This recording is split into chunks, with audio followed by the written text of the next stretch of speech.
നമ്മളിപ്പോൾ ചിന്തിച്ചുകൊണ്ടിരിക്കുന്നത് കുടുംബജീവിതത്തെക്കുറിച്ചാണ്. ദൈവം നമ്മളെല്ലാം ഓരോ കുടുംബങ്ങളിലാക്കി കർത്താവ് നമ്മളെ സഹായിക്കുന്നതിനായിട്ട് നമുക്ക് ദൈവത്തിന് നന്ദി പറയാം. ആദ്യമായി നമ്മൾ ചിന്തിച്ചത് കുടുംബജീവിതത്തിൻ്റെ ബൈബിളിൽ വേദപുസ്തകത്തിൻ്റെ അടിസ്ഥാനം എന്താണോ എന്നാണ്. രണ്ടാമത് നമ്മൾ ചിന്തിച്ചത് വിട്ടുപിരിഞ്ഞ് ഏക ശരീരമാകുന്നതിനെക്കുറിച്ച്, പറ്റിച്ചേർന്നു ഏക ശരീരമാകുന്നതിനെക്കുറിച്ചായിരുന്നു. അടുത്ത ദിവസം നമ്മൾ സംസാരിച്ചത് സ്നേഹത്തെക്കുറിച്ചും കീഴടങ്ങിയിരിക്കുന്നതിനെക്കുറിച്ചും. അത് കഴിഞ്ഞ് നമ്മൾ കേട്ടത് പ്രശ്നങ്ങളെ പരിഹരിക്കുന്നത് എങ്ങനെയാണ്. ഇന്ന് നമ്മൾ ശ്രദ്ധിക്കാൻ പോകുന്നത് കുടുംബജീവിതത്തിലെ വിശ്വസ്തത. നമ്മൾ ജീവിക്കുന്നത് ഒരു വളരെ സംഘർഷമുള്ള, പല രീതിയിലും പല പ്രശ്നങ്ങളുള്ള ഒരു സമയത്താണ് നമ്മൾ ജീവിക്കുന്നത്.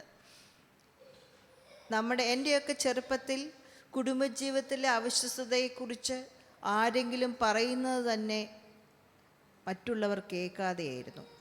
അത് ഉറക്കെ പറഞ്ഞാൽ മറ്റുള്ളവർ കേട്ടാൽ അത് മോശമാണ്, നാണംകേടാണ്. അങ്ങനെയുള്ളൊരു അവസരം ഉണ്ടായിരുന്നു. എന്നാൽ ഇപ്പോഴങ്ങനല്ല. നമ്മൾ പത്രത്തിലൂടെ യാഥാർത്ഥ്യ സംഭവങ്ങൾ വായിക്കുകയും കാണുകയും ചെയ്യുമ്പോൾ, മറ്റു മാധ്യമങ്ങളിലൂടെ സാങ്കല്പികമായ കഥകൾ, കുടുംബജീവിതത്തിൽ അവിശ്വസ്തതയെ ഒരുപക്ഷെ അതൊരു നോർമലാക്കി സാധാരണയാണെന്ന് കാണിക്കത്തക്കവണ്ണം ഉള്ള കഥകൾ നമ്മൾ കാണുന്നുണ്ട്, വായിക്കുന്നുണ്ട്. അത് ദൈവത്തെ അറിയുന്നവരുടെ ജീവിതത്തിലും നമ്മൾ കാണുന്നു, ദൈവത്തെ അറിയാത്തവരുടെ ജീവിതത്തിലും നമ്മൾ കാണുന്നുണ്ട്. അതുമാത്രമല്ല, സഭയ്ക്ക് നേതൃത്വസ്ഥാനം കൊടുക്കുന്നവരുടെ ജീവിതത്തിലും നമ്മൾ ഇതെല്ലാം കാണുന്നുണ്ട്. അതുകൊണ്ട് വളരെ ഭയത്തോടാണ്, വളരെ ഭക്തിയോടാണ് നമ്മൾ ഈ കാര്യത്തെക്കുറിച്ച് ചിന്തിക്കേണ്ടത്. ഒരു നിമിഷം നമുക്ക് പ്രാർത്ഥിക്കാം. കർത്താവേ, ദൈവകരങ്ങളിൽ ഇന്ന് ശുശ്രൂഷ, ഈ വചനം കേൾക്കുന്ന എല്ലാവരെയും, വചനം പറയുന്ന എന്നെയും ഞങ്ങൾ സമർപ്പിക്കുന്നു. പലരും വീണ ഒരു സ്ഥലത്താണ്. ആ ഒരു ദൈവവചനത്തെക്കുറിച്ചാണ് ഞങ്ങൾ ഇന്ന് സംസാരിക്കുന്നത്. ദൈവത്തിൻ്റെ കൃപ അധികമായി കേൾക്കുന്നവരുടെ മേലും സംസാരിക്കുന്ന ഏഴയുടെ മേലും ഉണ്ടായിരിക്കണമേ. യേശുവിൻ നാമത്തിൽ തന്നെ ആമേൻ.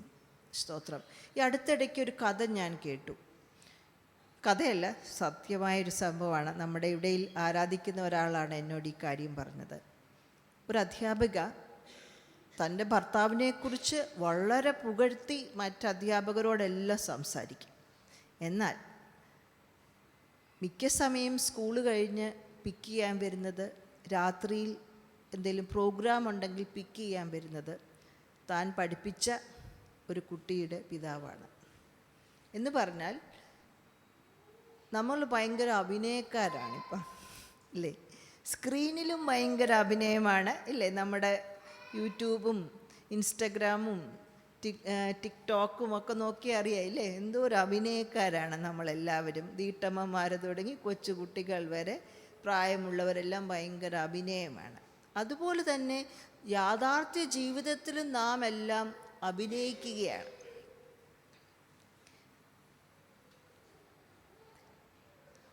പല രീതിയിലുള്ള അവിശ്വസ്തത, കുടുംബജീവിതത്തിൽ അവിശ്വസ്തത നമ്മൾ കാണാറുണ്ട്. പണ്ട് മുതലേ ഉള്ളത്, ഒരാൾ ഭാര്യയായിരിക്കുമ്പോൾ തന്നെ വേറൊരു സ്ത്രീ, അല്ലെ ഒരു ഭർത്താവുള്ളപ്പോൾ തന്നെ വേറൊരു ഭർത്താവ്, വേറൊരു പുരുഷൻ, ഇങ്ങനെയുള്ള കാര്യങ്ങളായിരുന്നു കാണുന്നത്.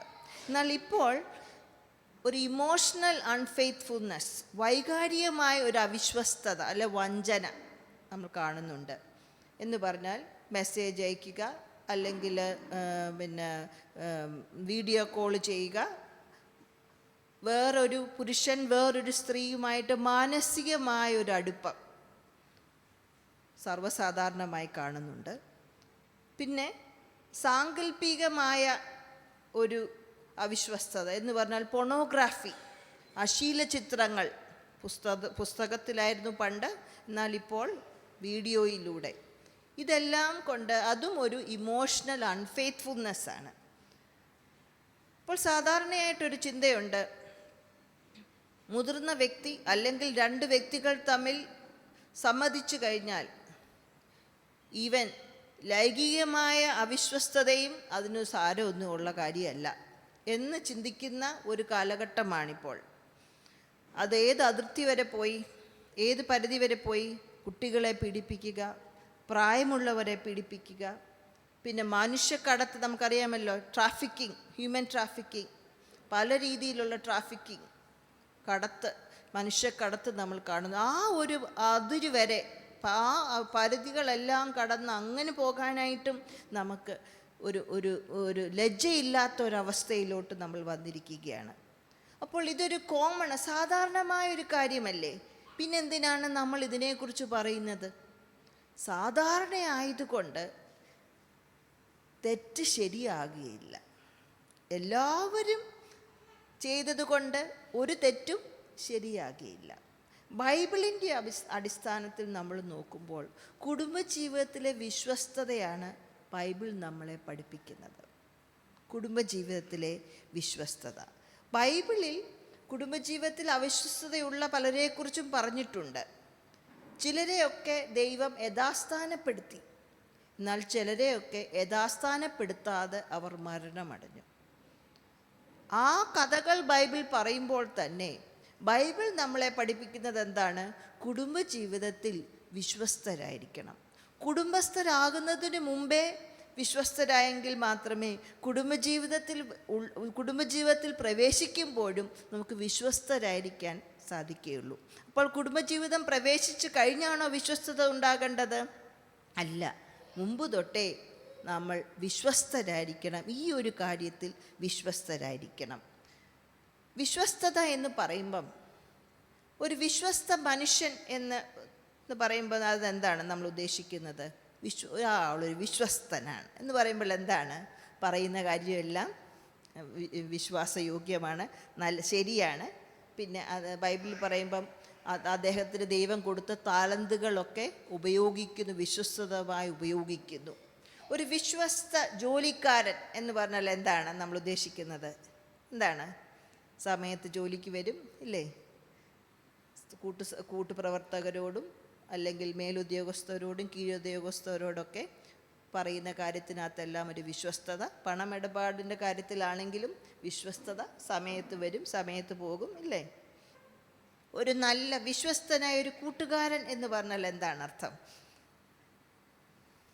കൂറുള്ള, ഇല്ലേ? സ്നേഹമുള്ള, നമ്മുടെ സങ്കട സമയത്തും നമ്മളോട് കൂടെയുള്ള, നമ്മുടെ തെറ്റുകളെല്ലാം വിളിച്ചു പറയാതെ രഹസ്യമായി സൂക്ഷിക്കുന്ന, നമ്മളോട് ചേർന്ന് കിടക്കുന്ന, സത്യം സംസാരിക്കുന്ന, അല്ലേ? അങ്ങനെയാണെങ്കിൽ ഒരു വിശ്വസ്ത ഭർത്താവ്, ഒരു ഭാര്യ എന്ന് പറഞ്ഞാലോ അതിൻ്റെ അർത്ഥം എന്താണ്?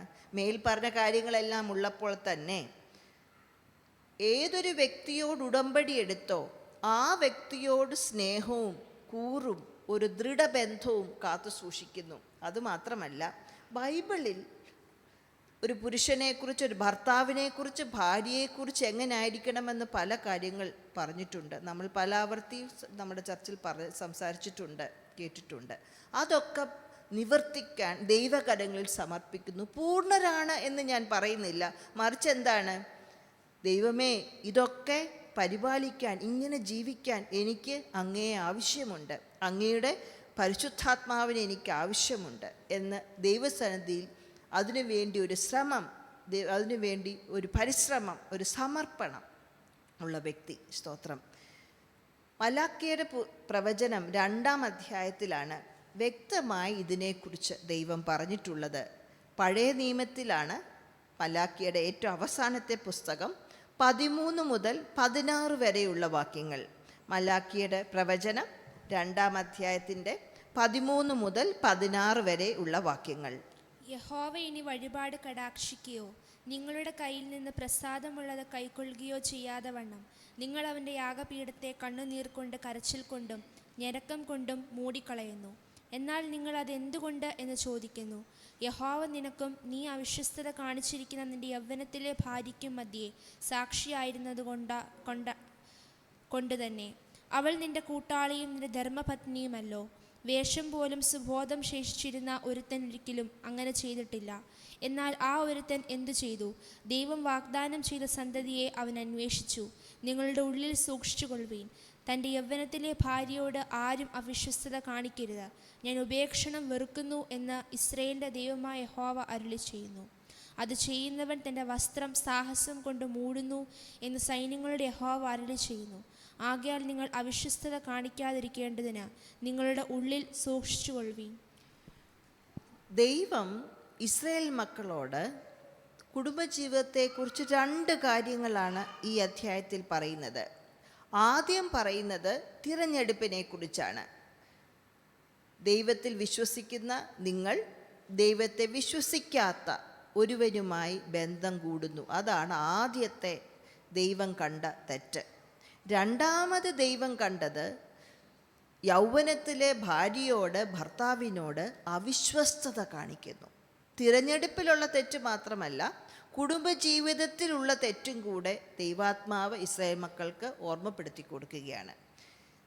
ധാരാളം യാഗങ്ങൾ, പ്രാർത്ഥനകൾ യാഗപീഠത്തിൽ ഇസ്രായേൽ മക്കൾ സമർപ്പിക്കുന്നു. എന്നാൽ ദൈവം അവരുടെ പ്രാർത്ഥന കേൾക്കുന്നില്ല. കാരണം എന്താണ് എന്ന് ദൈവം തന്നെ പറയുകയാണ്. അതാണ് നമ്മൾ 14 മുതലുള്ള വാക്യങ്ങൾ കാണുന്നത്. 14-ാമത്തെ വാക്യത്തിൽ നാം ഇങ്ങനെ കാണുന്നു: നീ നിൻ്റെ യൗവനത്തിലെ ഭാര്യയോട് ഉടമ്പടി ചെയ്ത നിൻ്റെ യൗവനത്തിലെ ഭാര്യയോട് അവിശ്വസ്തത കാണിക്കുന്നു. എന്നാൽ അതിന് ദൈവം സാക്ഷിയാണ്. ദൈവം സാക്ഷിയാണ്.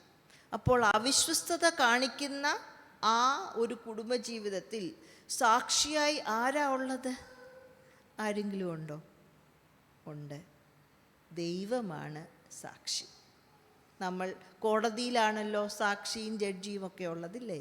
അപ്പോൾ ദൈവമാണ് സാക്ഷിയായുള്ളത്. നാം ദൈവസന്നിധിയിൽ എടുക്കുന്ന ഉടമ്പടി പരസ്പരം ഭാര്യയും ഭർത്താവും തമ്മിലാണെങ്കിലും അത് ദൈവത്തിൻ്റെ മുൻപിലാണ് എടുക്കുന്നത്. ദൈവത്തെ സാക്ഷി നിർത്തിയാണ് നാം ഉടമ്പടി എടുക്കുന്നത്. അതുകൊണ്ട് അവിശ്വസ്തത കാണിക്കുന്നതിനും ദൈവം സാക്ഷിയാണ്. രണ്ടാമതായിട്ട് 15-ാം വാക്യത്തിൽ ഒരു ദൈവം നമ്മളെ ഒരു ദേഹമാക്കി. ആത്മാവും ശരീരവും ദൈവത്തിനുള്ളതാണ്. അതുമാത്രമല്ല, ദൈവം അന്വേഷിക്കുന്നത് ദൈവികമായ ഒരു സന്തതിയെയാണ്. ദൈവികമായ ഒരു സന്തതിയെ ദൈവം ആഗ്രഹിക്കുന്നു. 16-ാം വാക്യത്തിൽ ദൈവം വിവാഹമോചനം വെറുക്കുന്നു. അതുമാത്രമല്ല, സാഹസം കൊണ്ട് നടക്കുന്നു. സാഹസം കൊണ്ട് നടക്കുന്നു. 2 പ്രാവശ്യം 15-ാം വാക്യത്തിലും 16-ാം വാക്യത്തിലും ഒരു കാര്യം ആവർത്തിച്ചിട്ടുണ്ട്. എന്താണ്? അവിശ്വസ്തത കാണിക്കാതിരിക്കേണ്ടതിന് നിങ്ങളുടെ ഉള്ളിൽ സൂക്ഷിച്ചു കൊള്ളുവിൻ. 2 പ്രാവശ്യം എടുത്തു പറയുകയാണ്. അവിശ്വസ്തത കാണിക്കാതിരിക്കേണ്ടതിന് നിങ്ങളുടെ ഉള്ളിൽ സൂക്ഷിച്ചു കൊള്ളുവിൻ. ഇംഗ്ലീഷിൽ പറയുന്നത് guard your spirit and do not be unfaithful. അതിന് ഞാൻ ഹീബ്രു മൂലഭാഷ ഞാൻ നോക്കിയപ്പോൾ വഞ്ചന എന്നാണ്. അവിശ്വസ്തത എന്ന് പറഞ്ഞാൽ നമുക്കതൊരു കുഴപ്പമില്ല. വഞ്ചന എന്ന് പറയുമ്പോഴെന്താണ്? അത് ഇച്ചിരും കൂടെ കടുത്ത വാക്കാണ്. നമ്മുടെ ഉള്ളിൽ നമ്മുടെ ആത്മാവിനെ നാം സൂക്ഷിക്കണം. എന്തിന്? വഞ്ചന ചെയ്യാതിരിക്കാൻ. ആരോട്? ദൈവസന്നിധിയിൽ ഉടമ്പടി എടുത്ത ഭർത്താവിനോട് ഭാര്യയോട് വഞ്ചന ചെയ്യാതിരിക്കാൻ നമ്മുടെ ഹൃദയത്തിൽ നമ്മുടെ ആത്മാവിൽ നാം സൂക്ഷിക്കണം. സ്തോത്രം. ഈ വാക്യങ്ങളുടെ സാരാംശം 2 പ്രാവശ്യം ആവർത്തിച്ച ഈ വചനമാണ്. എന്താണ്? സൂക്ഷിച്ചു കൊള്ളണം. നമ്മുടെ ഉള്ളിൽ സൂക്ഷിച്ചു കൊള്ളണം. എന്തിന്? അവിശ്വസ്തത കാണിക്കാതിരിക്കേണ്ടതിന്. അതാണ് ഇതിൻ്റെ സാരാംശം. നമുക്കത് ചേർന്ന് വായിക്കാം. 16-ാം അധ്യായത്തിൻ്റെ അവസാനത്തെ ഭാഗമാണ്. ആകയാൽ നിങ്ങൾ അവിശ്വസ്തത കാണിക്കാതിരിക്കേണ്ടതിന് നിങ്ങളുടെ ഉള്ളിൽ സൂക്ഷിച്ചു കൊള്ളുവീൻ. അവിശ്വസ്തത കാണിക്കാതിരിക്കേണ്ടതിന് നിങ്ങളുടെ ഉള്ളിൽ സൂക്ഷിച്ചു കൊള്ളുവീൻ. സ്തോത്രം. നമുക്കിതെല്ലാം അറിയാവുന്ന കാര്യമാണില്ലേ? എന്നാൽ നമ്മൾ പലപ്പോഴും എന്തു ചെയ്യും? ഇതിലൊക്കെ വീഴ്ച വരാറുണ്ട്. ദൈവത്തെ അറിയുന്നവരും, ഞാൻ പറഞ്ഞല്ലോ മുമ്പേ, ദൈവത്തെ അറിയാത്തവരും ഈ കാര്യത്തിലൊക്കെ വീഴ്ച വരാറുണ്ട്. മലാക്കിയുടെ സമയത്ത് എന്ന് പറഞ്ഞാൽ മലാക്കി എഴുതിയത് കർത്താവിൻ്റെ വരവിന് 400 വർഷം മുൻപാണ്. ആ സമയത്ത് ഇതൊരു വലിയ പ്രശ്നം ആയിരുന്നെങ്കിൽ ഈ തലമുറയിലോ വളരെ വളരെ വർധനവിലാണ് ഇപ്പോൾ ഈ ഒരു കാര്യം നടക്കുന്നത്. അതുകൊണ്ട് നാം എന്ത് ചെയ്യണം? ഒന്നും കൂടെ സൂക്ഷിച്ചു കൊള്ളണം, നമ്മുടെ ഉള്ളിൽ സൂക്ഷിച്ചു കൊള്ളണം. എന്തിന്? അവിശ്വസ്തത കാണിക്കാതിരിക്കാൻ, വഞ്ചന ചെയ്യാതിരിക്കാൻ നാം ഹൃദയത്തിൽ സൂക്ഷിക്കണം. എളുപ്പമാണ് പറയാനില്ലേ? എളുപ്പമാണ്. എപ്പോഴാണ് വിശ്വസ്തതയെക്കുറിച്ച് നമ്മൾ ചിന്തിക്കേണ്ടത്? വിവാഹ ദിവസമാണോ? വിവാഹം ഉറപ്പിക്കുന്ന ദിവസമാണോ? അതോ ഞാൻ വിവാഹം കഴിക്കാനായി ഒരുങ്ങുന്നു എന്ന് ചിന്തിക്കുന്ന സമയത്താണോ? അല്ല, മറിച്ച് വിവാഹത്തിന് മുൻപും വിവാഹത്തിന് ശേഷവും എപ്പോഴും നാം എന്ത് ചെയ്യണം? നമ്മുടെ ഹൃദയത്തിൽ സൂക്ഷിച്ചു കൊള്ളണം. എന്തിന്? അവിശ്വസ്തത ചെയ്യാതിരിക്കാൻ. എന്ത് ചെയ്യാൻ പറ്റും? ഞാൻ ഒത്തിരി മലാക്കി പ്രവചനത്തിൽ നിന്ന് പറയുന്നില്ലെങ്കിലും എന്ത് ചെയ്യാൻ പറ്റും നമുക്ക്? ആ ഒരു 4 കാര്യങ്ങൾ എന്ന് പറഞ്ഞിട്ട് അല്പസമയം പ്രാർത്ഥിച്ചാൽ കൊള്ളാം എന്നെനിക്ക് ആഗ്രഹമുണ്ട്. 1, നമ്മളുടെ ഹൃദയങ്ങളെ സൂക്ഷിക്കണം, നിരീക്ഷിക്കണം. Guard and monitor our hearts. നമ്മുടെ ഹൃദയങ്ങളെ സൂക്ഷിക്കണം, നിരീക്ഷിക്കണം. ആര് സൂക്ഷിക്കണം? ആര് നിരീക്ഷിക്കണം? ദൈവമാണോ? നമ്മുടെ ഭർത്താവാണോ? നമ്മുടെ അച്ഛനാണോ? നമ്മുടെ ഭാര്യയാണോ? അല്ല, ഞാൻ തന്നെ. എൻ്റെ ഹൃദയത്തെ സൂക്ഷിക്കണം, എൻ്റെ ഹൃദയത്തെ നിരീക്ഷിക്കണം. അതിന് കാരണം എന്താണ്? 10 കൽപ്പനകൾ 7ാമത്തെ കൽപ്പനയാണ് വ്യഭിചാരം ചെയ്യരുത്. എന്നാൽ യേശു അതിന് പുതിയൊരർത്ഥം കൊടുത്തു. എന്താണ് അർത്ഥം? നിൻ്റെ ഹൃദയത്തിൽ ഒരു പുരുഷനെയോ ഒരു സ്ത്രീയെയോ മോഹിച്ചാൽ നീ ഹൃദയം കൊണ്ട് വ്യഭിചാരം ചെയ്തു കഴിഞ്ഞു. അതുകൊണ്ടാണ് പ്രവൃത്തിക്ക് മുൻപ് നമ്മുടെ ഹൃദയത്തെ നാം സൂക്ഷിക്കണം, നമ്മുടെ ഹൃദയത്തെ നാം നിരീക്ഷിക്കണം. ധാരാളം അവസരങ്ങൾ മീഡിയയിലൂടെ നോക്കിയാലൊക്കെ ധാരാളം അവസരങ്ങൾ നമുക്ക് അവിശ്വസ്തത വഞ്ചിക്കാനുള്ള ധാരാളം അവസരങ്ങളുണ്ട്. അതുകൊണ്ട് നാം എന്ത് ചെയ്യുക? നമ്മുടെ ഹൃദയത്തെ സൂക്ഷിക്കുക, നമ്മുടെ ഹൃദയത്തെ നിരീക്ഷിക്കുക, എക്സാമിൻ ചെയ്യുക, ശോധന ചെയ്യുക. എൻ്റെ ഹൃദയം ദൈവത്തിൻ്റെ വഴിയിൽ നിന്ന് മാറി പോയിട്ടുണ്ടോ? സ്തോത്രം.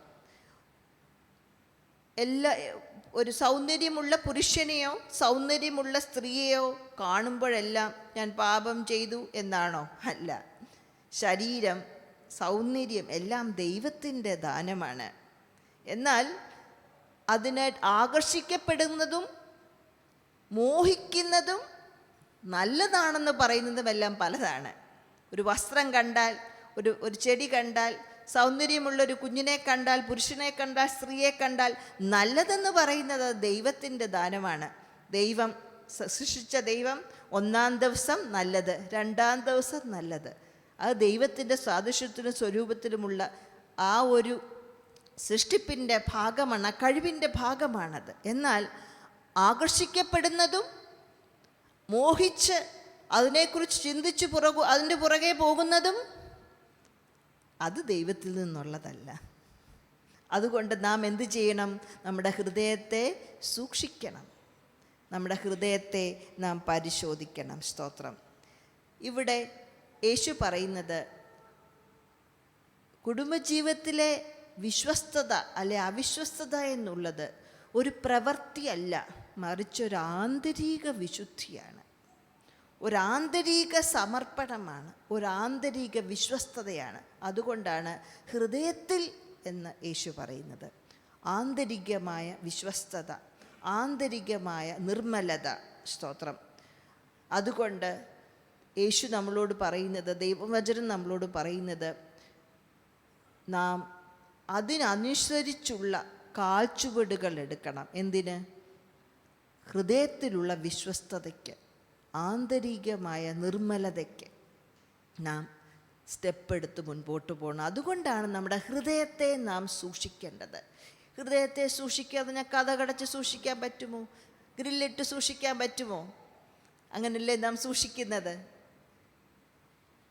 പരിശുദ്ധാത്മാവിനാൽ നമ്മുടെ ഹൃദയത്തെ സീല് ചെയ്ത്, യേശുവിൻ്റെ രക്തത്താൽ നമ്മുടെ ഹൃദയത്തെ സീല് ചെയ്ത് നമുക്ക് സൂക്ഷിക്കാനായിട്ട് സാധിക്കും. ഞാൻ വായിക്കുകയായിരുന്നു, ഒരു പാപപ്രവൃത്തി എന്ന് പറഞ്ഞാൽ ഒരു അനാഥനല്ലെന്ന്. പാപപ്രവൃത്തിക്ക് കൂട്ടുകാരുമുണ്ട്, പാപപ്രവൃത്തിക്ക് അയൽക്കാരുമുണ്ട്, പാപപ്രവൃത്തിക്ക് വീട്ടുകാരുമുണ്ട്. എന്ന് പറഞ്ഞാൽ ഒരു കുടുംബജീവിതത്തിലെ അവിശ്വസ്തതയ്ക്ക് ഒരു പ്രവൃത്തി ചെയ്യുന്നതിന് മുമ്പേ അതിനെക്കുറിച്ച് ചിന്തിക്കാൻ തുടങ്ങും. ദീർഘനാളുകൾ ആ ഒരു താല്പര്യം, അല്ലെ കുറച്ച് നാളുകൾ ആ ഒരു താല്പര്യം നമ്മുടെ ഹൃദയത്തിൽ വന്നു കഴിഞ്ഞ ശേഷമാണ് ഒരു പ്രവൃത്തിയിലോട്ട് പോകുന്നത്. അല്ലാതെ ഇങ്ങനെ ഞാൻ അങ്ങ് അവിശ്വസ്തയായി എന്ന് പറയാൻ സാധിക്കുകയില്ല. മറിച്ചെന്താണ്, അതിനെക്കുറിച്ച് ചിന്തിക്കുന്നു, അതിനെക്കുറിച്ച് പ്ലാൻ ചെയ്യുന്നു, അങ്ങനെ അവിശ്വസ്തതയിലോട്ട് കടന്നു പോകുന്നു. നമുക്കറിയാമല്ലോ, നമ്മൾ വായിക്കുന്ന കഥകൾ, ടി വിയിലോ അല്ലെ മൊബൈലിലോ കാണുന്ന ചിത്രങ്ങൾ അല്ലെ മൂവികൾ ഒക്കെ നമ്മുടെ മനസ്സിനെ സ്വാധീനിക്കുന്നതാണ്. ഇങ്ങനെ ലൈംഗിക അവിശ്വസ്തത അല്ലെങ്കിൽ കുടുംബജീവിതത്തിലെ അവിശ്വസ്തതയെക്കുറിച്ച് പറയുന്ന അല്ലെങ്കിൽ കാണിക്കുന്ന ചിത്രങ്ങൾ കൂടുതൽ കണ്ടാലോ എന്ത് ചെയ്യും? നാം അതിനനുസരിച്ച് ചിന്തിക്കാനായിട്ട് തുടങ്ങും. അങ്ങനെ ചിന്തിച്ച് കഴിയുമ്പോഴെന്ത് ചെയ്യും? അറിയാതെ തന്നെ നമ്മുടെ പ്രവൃത്തിയുടെ ഭാഗമാകും. അതുകൊണ്ട് നമ്മുടെ ഹൃദയത്തെ നാം സൂക്ഷിക്കണം. Guard our hearts, examine our hearts. സ്തോത്രം. യോബ് എത്രയോ വർഷങ്ങൾക്ക് മുമ്പ് ജീവിച്ച മനുഷ്യൻ, മക്കളും കഴിച്ച മക്കളുമുള്ള മനുഷ്യൻ, ധനികനായ മനുഷ്യൻ. അദ്ദേഹം ഇങ്ങനെ എഴുതി, ഞാൻ എൻ്റെ കണ്ണുമായി ഒരു നിയമം ചെയ്തു, പിന്നെ ഞാനൊരു കന്യകയെ നോക്കുന്നതെന്ത്? എങ്ങനെ? തുടർന്ന് അദ്ദേഹം പറയുന്നു, എൻ്റെ ഹൃദയം ഒരു സ്ത്രീയിൽ ഭ്രമിച്ചെങ്കിൽ കൂട്ടുകാരൻ്റെ വാതുക്കൽ ഞാൻ പതിയിരുന്നു എങ്കിൽ. എന്ന് പറഞ്ഞാൽ ആ ദൈവഭക്തനായ മനുഷ്യൻ ഹൃദയത്തിൽ അദ്ദേഹത്തിനെ സൂക്ഷിക്കുന്നതിനെക്കുറിച്ച് നല്ല ബോധ്യമുണ്ടായിരുന്നു. സ്തോത്രം. വിവാഹം കഴിച്ചാലും വിവാഹം കഴിച്ചവരല്ല എങ്കിൽ തന്നെ നാം എന്ത് ചെയ്യാം? കൂടുതൽ ഒരു വ്യക്തിയെക്കുറിച്ച് നാം ചിന്തിച്ചു തുടങ്ങിയാൽ ഗാർഡ് അവർ ഹാർട്ട്സ്. നമ്മുടെ ഭർത്താവോ ഭാര്യയോ അല്ലാതെ വേറൊരു വ്യക്തിയോട് നാം ആകർഷിക്കപ്പെട്ടാൽ ഗാർഡ് അവർ ഹാർട്ട്സ്. വിവാഹത്തിന് മുമ്പ് വേറൊരു വ്യക്തിയോട്, ഒരു പുരുഷനോടോ സ്ത്രീയോടോ ആകർഷിക്കപ്പെട്ടാൽ ഗാർഡ് യുവർ ഹാർട്ട്സ്. നമുക്കറിയാമല്ലോ അമ്നോൻ്റെ കഥ. അമ്നോന് തൻ്റെ സഹോദരിയായ താമാറിനെ വളരെ ഇഷ്ടപ്പെട്ടു. വിവാഹത്തിന് മുമ്പായിരുന്നു. എന്നാൽ മുമ്പ് സ്നേഹിച്ചതിനേക്കാൾ അപ്പുറമായി അവളെ വെറുക്കേണ്ട ഒരവസ്ഥ അമ്നോൻ്റെ ജീവിതത്തിൽ വന്നു. ആകർഷിക്കപ്പെട്ടാൽ സംസാരിക്കേണ്ടത് കൂട്ടുകാരോടല്ല, മറിച്ച് നിങ്ങളുടെ മാതാപിതാക്കളോട്, നിങ്ങളെ സ്നേഹിക്കുന്ന മുതിർന്നവരായ വ്യക്തികളോട്, ദൈവികമായി നിങ്ങളെ നയിക്കുവാൻ താല്പര്യമുള്ള വ്യക്തികളോട് സംസാരിക്കുക. അമ്നോന് പറ്റിയ കുഴപ്പം, അമ്നോനോട് ചേർന്ന് നിൽക്കാൻ പറ്റുന്ന തൻ്റെ സഹോദരനോടാണ് സംസാരിച്ചത്. അവൻ വേല പറഞ്ഞു കൊടുത്തു. അതുകൊണ്ട് എന്തു ചെയ്തു? അമ്നോനും മരിക്കേണ്ടി വന്നു. സ്തോത്രം. നമ്മുടെ ഭാര്യയോടോ ഭർത്താവിനോടോ അല്ലാതെ ഒരു വ്യക്തിയോട് കൂടുതൽ നാം സംസാരിക്കുന്നു, കൂടുതൽ മെസ്സേജ് അയക്കുന്നു, തെറ്റിലോട്ടുള്ള സാധ്യതകളുണ്ട്. Guard our hearts. എപ്പോഴെങ്കിലും നമ്മുടെ സ്വഭാവം നാം ന്യായീകരിക്കുകയാണ്. എൻ്റെ ഭർത്താവ് അങ്ങനെ ആയതുകൊണ്ടാണ്, എൻ്റെ ഭാര്യ ഇങ്ങനെ ആയതുകൊണ്ടാണ്, അല്ലെങ്കിൽ എനിക്കങ്ങനൊന്നും പറ്റത്തില്ല, ബാക്കി എല്ലാവർക്കും അങ്ങനെയൊക്കെ പറ്റും. അപകടമാണ്. Guard our hearts. നമ്മുടെ ഹൃദയത്തെ നാം സൂക്ഷിക്കണം. എപ്പോഴെങ്കിലും ഇതെല്ലാം സൂക്ഷിച്ചിട്ടും നമുക്ക് നമ്മളെ തന്നെ സ്വയം നിയന്ത്രിക്കാൻ പറ്റുന്നില്ലെങ്കിൽ ദൈവത്തോട് പറയുക, കർത്താവേ, എൻ്റെ വഴി നിൻ്റെ മുൻപിൽ തുറന്ന് പുസ്തകം പോലെ നീ എന്നെ സഹായിക്കണമേ. നിങ്ങൾക്ക് വേണ്ടി പ്രാർത്ഥിക്കുന്ന ഒരു വ്യക്തിയോട് പറയുക. അത് സ്ത്രീയാണെങ്കിൽ സ്ത്രീയോട് പറയുക, പുരുഷനാണെങ്കിൽ ഒരു പുരുഷനോട് പറയുക, എനിക്ക് ഈ കാര്യത്തിലൊരു സഹായം ആവശ്യമുണ്ട് എന്ന് തുറന്നു പറയുക. ഒരുമിച്ച് പ്രാർത്ഥിക്കുക. ഒരിക്കലും ചിന്തിക്കരുത് ഒരു വ്യക്തി, ഒരു സ്ത്രീ, ഒരു പുരുഷൻ ഒരു വിവാഹം കഴിച്ചതുകൊണ്ട് എൻ്റെ ജീവിതത്തിലെല്ലാം എന്നെ സന്തോഷിപ്പിക്കും, എൻ്റെ ജീവിതം പൂർണ്ണമാകും. ഒരു പുരുഷനോ ഒരു സ്ത്രീക്കോ വിവാഹം കഴിച്ചതുകൊണ്ടോ വിവാഹം കഴിക്കാത്തത് കൊണ്ടോ നമ്മുടെ ജീവിതത്തിൽ എപ്പോഴും നമ്മെ സന്തോഷിപ്പിക്കാൻ സാധിക്കത്തില്ല. നമ്മുടെ ജീവിതം എപ്പോഴും പൂർണ്ണമാക്കാൻ കഴിയുകയില്ല. മറിച്ച് ദൈവം മാത്രമേ ആ സന്തോഷം നൽകുകയുള്ളൂ. ദൈവത്തിൻ്റെതായ ഒരു ശൂന്യത നമ്മുടെ ഹൃദയത്തിൽ, നമ്മുടെ മനസ്സിലുണ്ട്, നമ്മുടെ ആത്മാവിലുണ്ട്. അത് നിറയ്ക്കാൻ ഒരു സ്ത്രീക്കോ ഒരു പുരുഷനോ ഒരു മൂവിക്കോ അല്ലെങ്കിൽ മദ്യത്തിനോ ഒന്നും സാധിക്കത്തില്ല. ദൈവത്തിന് മാത്രമേ സാധിക്കത്തുള്ളൂ. അതുകൊണ്ട് രണ്ടാമത്തേത്, വാക്ക് ഇൻ ദ സ്പിരിറ്റ്. ആത്മാവിനെ അനുസരിച്ച് നടക്കുക. നമ്മളെ വിളിച്ച വിളിയെക്കുറിച്ച് നാം ബോധ്യപ്പെടുത്തുക. ഇന്നലെ ഉപവാസ പ്രാർത്ഥനയ്ക്ക് അത് ചില കാര്യങ്ങൾ ആ വിളിയെക്കുറിച്ച് പറഞ്ഞു. നമ്മളെ നിർണയപ്രകാരം വിളിച്ചതാണ്.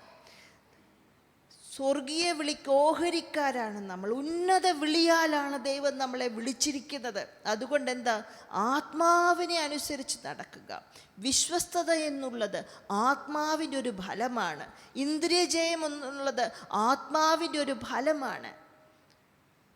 വരമുണ്ട്, ഫലവുമുണ്ട്. ശിംശോന് വരമുണ്ടായിരുന്നു, എന്നാൽ ബലമില്ലായിരുന്നു. അവൻ്റെ ജീവിതം നേരത്തെ തന്നെ അസ്തമിക്കേണ്ടി വന്നു. വരമുണ്ടായിരുന്നു, ഫലമില്ലായിരുന്നു. നമുക്കെന്ത് വേണം?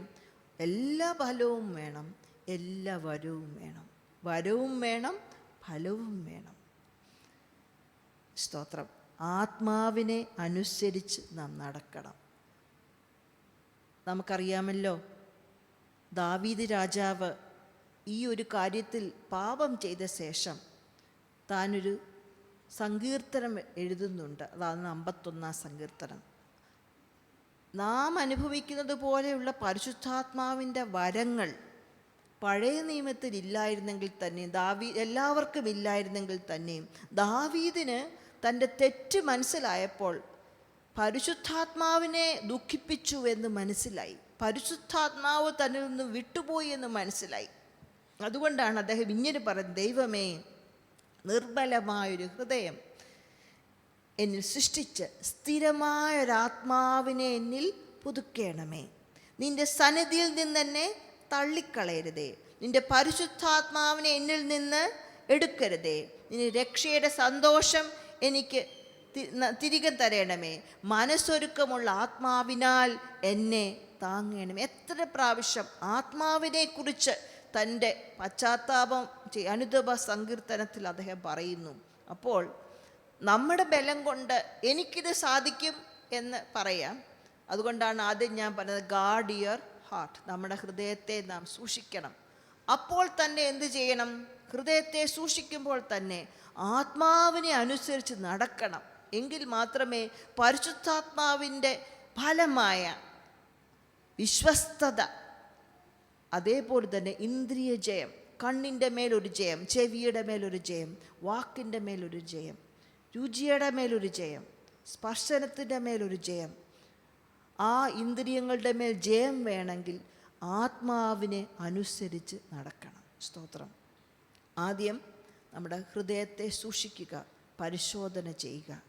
തെറ്റ് എന്ന് മനസ്സിലാക്കിയാൽ അവിടെ നിർത്തി യു ടേൺ എടുക്കുക. അവിടെ നിന്ന് കളിക്കരുത്. U turn. രണ്ടാമത്, ആത്മാവിനെ അനുസരിച്ച് നടക്കുക. മൂന്നാമതായത്, കം ക്ലോസ് ടു ഗോഡ്. ദൈവത്തോട് അടുത്ത് വരണം.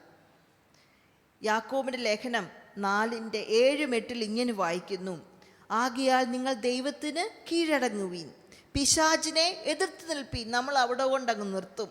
പിശാചിനെ എതിർത്ത് നിൽപ്പീൻ, എന്നാൽ അവൻ നിങ്ങളെ വിട്ട് ഓടിപ്പോകും. അതുമാത്രം പോരാ, തൊട്ടടുത്ത വാക്യത്തിൽ ദൈവത്തോട് അടുത്തു ചെല്ലുവീൻ, എന്നാൽ അവൻ നിങ്ങളോട് അടുത്തു വരും. പാപികളെ കൈകളെ വെടിപ്പാക്കുവീൻ, ഇരുമനസ്സുള്ളവരെ ഹൃദയത്തെ ശുദ്ധീകരിപ്പീൻ. അപ്പോൾ ഹൃദയത്തിനും നമ്മളുടെ കൈകൾക്കും ശുദ്ധി ആവശ്യമുണ്ട്.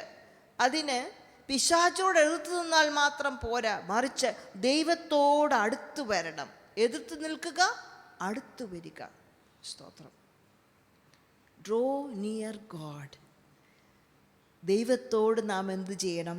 അടുത്തു വരണം. എങ്ങനെയാണ് നമ്മൾ ദൈവത്തോട് അടുത്തു വരുന്നത്?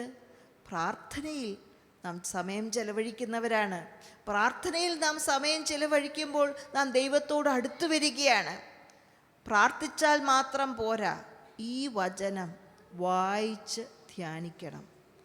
ഈ വചനം വായിച്ച് ധ്യാനിച്ച് പഠിച്ചെങ്കിൽ മാത്രമേ ഇത് അനുസരിക്കാൻ പറ്റുകയുള്ളൂ. യൂട്യൂബിലൂടെ നല്ല നല്ല വചനങ്ങൾ കേൾക്കുന്നുണ്ട്. നമ്മുടെ സഭയിൽ പ്രാർത്ഥനകളിലൊക്കെ നല്ല നല്ല വചനങ്ങൾ കേൾക്കുന്നുണ്ട്. എന്നാൽ സ്വയമായി വായിക്കണം, സ്വയമായി ധ്യാനിക്കണം, സ്വയമായി പഠിക്കണം. എങ്കിൽ മാത്രമേ ദൈവത്തോട് അടുത്തു വന്നു എന്ന് പറയാൻ സാധിക്കുകയുള്ളൂ. പ്രാർത്ഥന വളരെ നല്ലതാണ്. ദീർഘസമയങ്ങൾ പ്രാർത്ഥിച്ചോ, പക്ഷെങ്കിൽ അതിൻ്റെ കൂടെ ഇത് വായിക്കണം, ധ്യാനിക്കണം. എങ്കിൽ മാത്രമേ നാം അതനുസരിക്കാനായിട്ട് സാധിക്കുകയുള്ളൂ.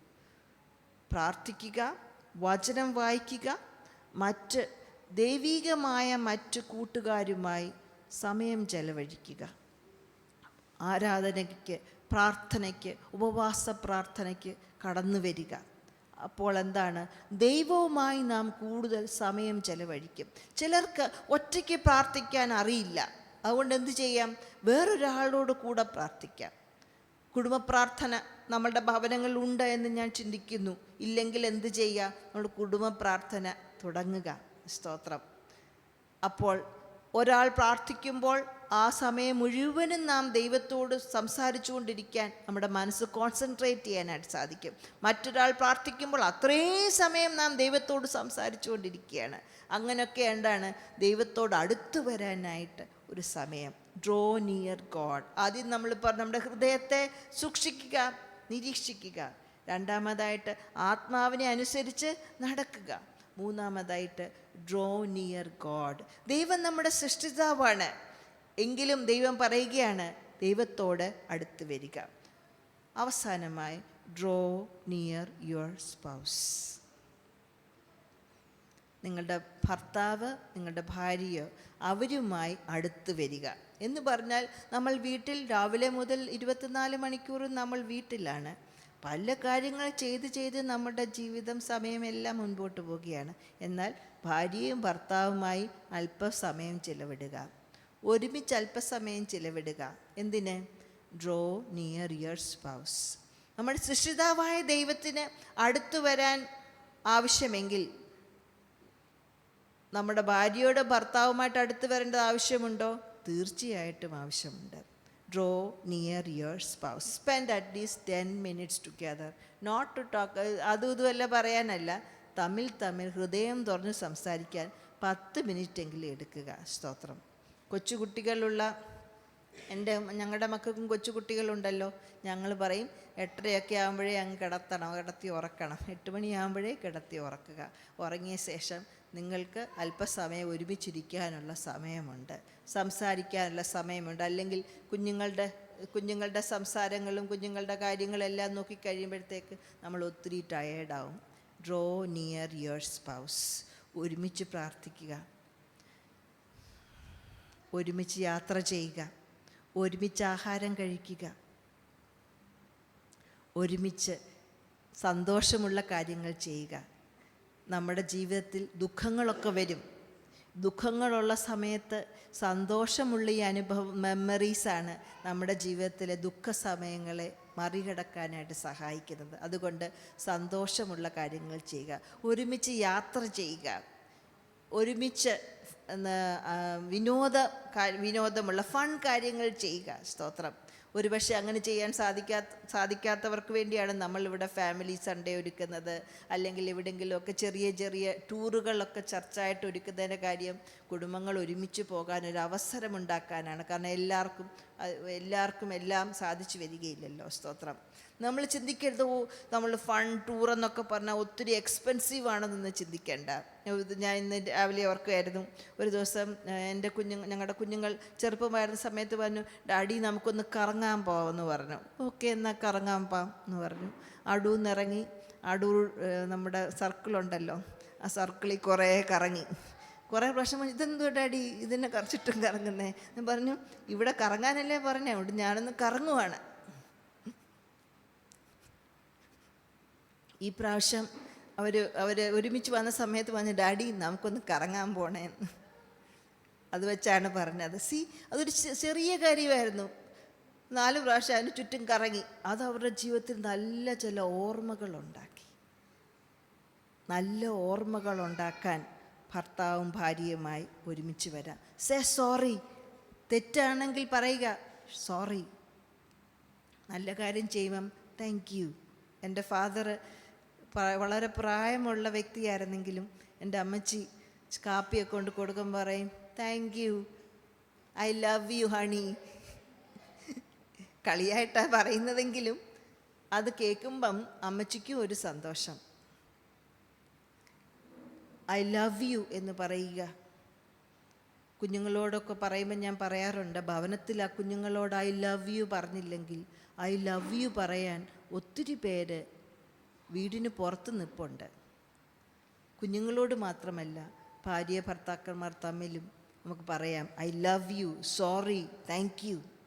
ദീർഘനാളുകൾ ഭർത്താവും ഭാര്യയുമായി അകന്നു നിൽക്കുകയാണെങ്കിൽ, അല്ലെങ്കിൽ ദീർഘനേരം ജോലിക്ക് വേണ്ടി പോവുകയാണെങ്കിൽ, ദിവസം തന്നെ മണിക്കൂറുകൾ, ചിലപ്പം 10-12 മണിക്കൂറുകളൊക്കെ ജോലിയും യാത്രയുമായി അകന്നു നിൽക്കുന്നവരുണ്ടാകാം. ആ സമയത്തൊക്കെ കണക്റ്റ് ചെയ്യാൻ ഇപ്പോൾ എളുപ്പമാണല്ലോ, മെസ്സേജ് അയക്കാം. കാരണം എന്താണ്, ചെറിയ ചെറിയ വഴിയാണ് നമ്മൾ ഒരുമിച്ച് വരാനായിട്ട്. സ്തോത്രം. കുടുംബജീവിതത്തിലെ വിശ്വസ്തത എന്ന് പറയുന്നത് ലൈംഗിക ജീവിതത്തിലെ വിശ്വസ്തത മാത്രമല്ല, നമ്മുടെ ഹൃദയത്തിലും നമ്മുടെ മനസ്സിലും വിശ്വസ്തരായിരിക്കുക എന്നാണ്. അതുമാത്രമല്ല, ദൈവം നമ്മളോട് ഒരു ഭാര്യ ഭർത്താവിൻ്റെ കടമകൾ ഈ ബൈബിളിൽ പറഞ്ഞിട്ടുണ്ട്. അത് ചെയ്യാനായിട്ട് നമ്മളെ തന്നെ സമർപ്പിച്ച് ദൈവകരങ്ങളിൽ ഒരുക്കുന്നതും വിശ്വസ്തതയുടെ പാർട്ടാണ്. സ്തോത്രം. ഭർത്താവിനോട് മാത്രം, ഭാര്യയോട് മാത്രം, മറ്റാരേക്കാൾ ഉപരിയായ ഒരു ശ്രദ്ധ, ഒരു കൂറ്, ഒരു അടുപ്പം, ഇതെല്ലാം വിശ്വസ്തതയുടെ പാർട്ടാണ്. ഞാൻ കഴിഞ്ഞ ദിവസം കേട്ടു, ഇംഗ്ലീഷിൽ ഐ ഡു എന്നാണല്ലോ പറയുന്നത്, ഉവ് എന്ന് പറയുന്നത്. ഐ ഡു എന്ന് ഒരു വ്യക്തിയോട് പറഞ്ഞാൽ അതിൻ്റെ അർത്ഥം ഐ ഡോണ്ട് എന്ന് ബാക്കി എല്ലാവരോടും പറയുകയാണ്. ഐ വിൽ, ഞാൻ ചെയ്യാം എന്ന് ഒരു വ്യക്തിയോട് പറഞ്ഞാൽ ഐ വിൽ നോട്ട് എന്ന് ബാക്കി എല്ലാവരോടും പറയുകയാണ്. അത്രയ്ക്ക് ആഴമേറിയതാണ് ദൈവം നമ്മളിൽ നിന്ന് ആഗ്രഹിക്കുന്ന വിശ്വസ്തത. ഒരുക്കമാണോ? ഒരു നിമിഷം നമ്മളെ തന്നെ ദൈവകരങ്ങളിൽ വെച്ച് ഒന്ന് സമർപ്പിച്ചേ.